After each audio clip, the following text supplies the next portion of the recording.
But joining us again as we look at the issues raised and addressed during that exclusive interview is Arise business anchor, Rotus Odiri.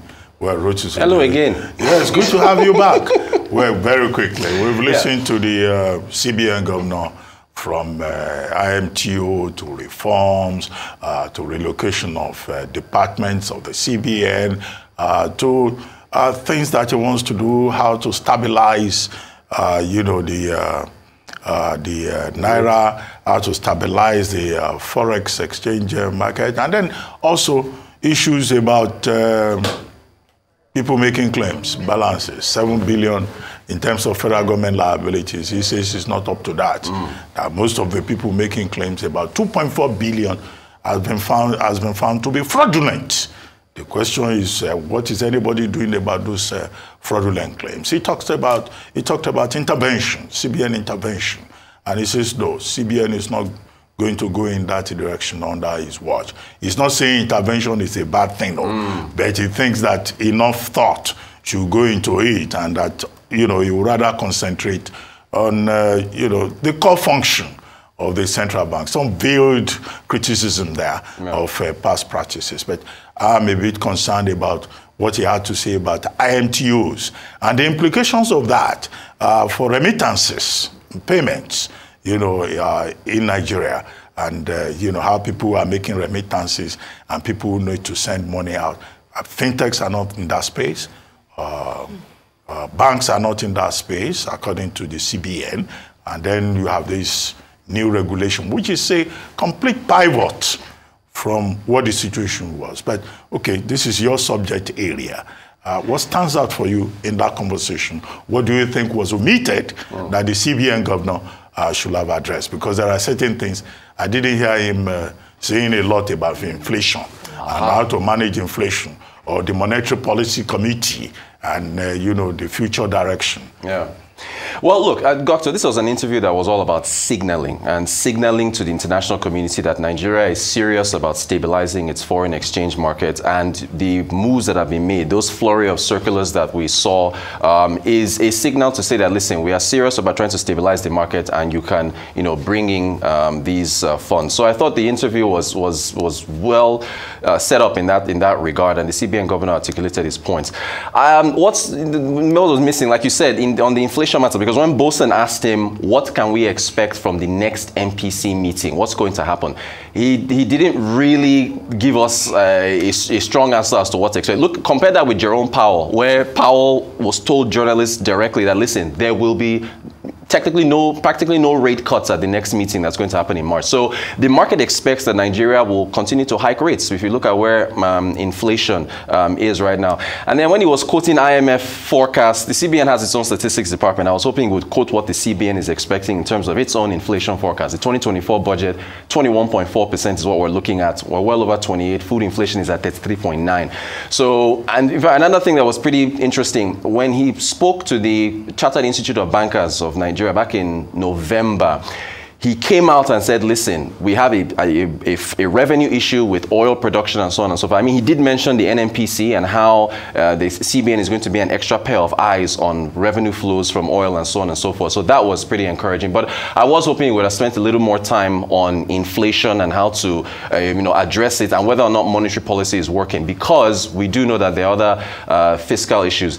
On the liquidity side, the moves they're making to bring in more liquidity. I mean, he touched on the net open positions, he touched on the IMTOs, but again, the fiscal side, he also mentioned the fact that the CBN shouldn't be completely held, responsible for FX, because the fiscal side has to make the amount of money that the CBN is going to manage. So, all in all, I mean, we look forward to the next MPC meeting. It's likely going to be another rate hike. I do wish he had given us more language on that, but good interview overall as far as signaling is concerned, to tell investors that Nigeria is serious. Most of it is about optimism. Right, right. This is not based on concrete data. Right. It's all about promises. We will stabilize. We will do this. So, at the level of trying to boost confidence, to reassure the market and investors. Maybe that's what he has done in terms of signaling. Very important. But the example that you have cited from the US is that, look, when central bank governors speak, whether in the US or in, they speak with core data. Yes, sir. They give you the evidence, yes, sir. you know, but okay, we've been given the, our confidence has made, an attempt has been made to boost our confidence, yes. but we'll see what the impact looks like. And it's a matter of months down the line. We'll be back to this as reference. Indeed. Just very quickly, I was just going to get your take on his, what he said on FPIs. He had talked about it, you know, this conversation of it being hot money and whether or not, or again, signaling to say that no, there were people who were rushing us in Nigeria. They're looking forward to bringing their funds. How confident are you about this, especially with the volatility of the Naira? And also, of course, this also perhaps will signal that MPC would hike interest rates to make it more attractive. But what's your take on the fact that they're rushing us? That is going to depend on the backlogs. If doctor knows that I owe you 100,000 Naira, is he going to borrow me? Is he going to lend me money? He won't. He wants to make sure that Rotus clears the backlog with IO before. That's just 2.2 billion. Fine, which is all well and good. And the NGX has done very well. 45% year to date last year. It's already at almost 40% so far this year. So the foreign portfolio investors are confident, but the issue with them was being able to repatriate their money out of the market. So that was an issue. So once the backlogs are cleared, and again, they're clearing them, and he's talked about that. That should very quickly, on the IMTOs, there's a question around the international organizations who credit Naira, so to offshore accounts, and credit Naira locally, and those accounts that work with them.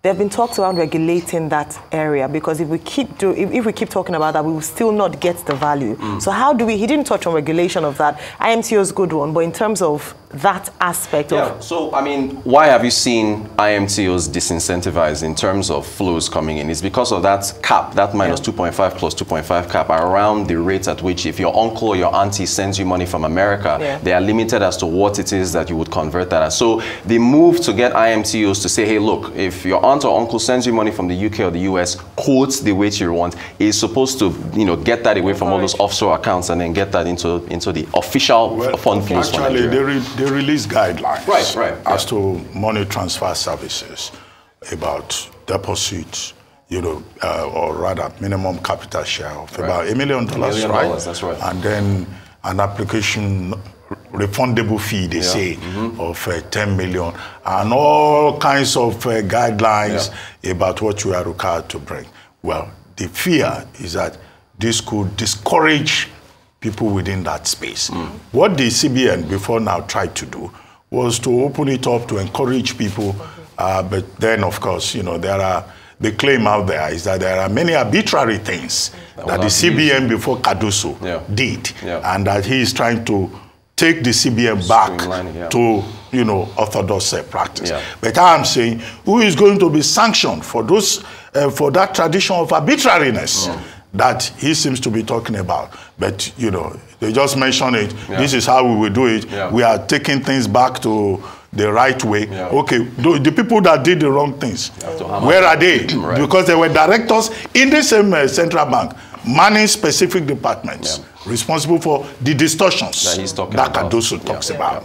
Anyway, thank you very much, Rotus. Thank you. I'm sure we'll take this conversation further throughout the day. Today, Boston will be on Newsday as well, and I'm sure you'll probably bring this up as well, Rotus, on Global Business Outlook.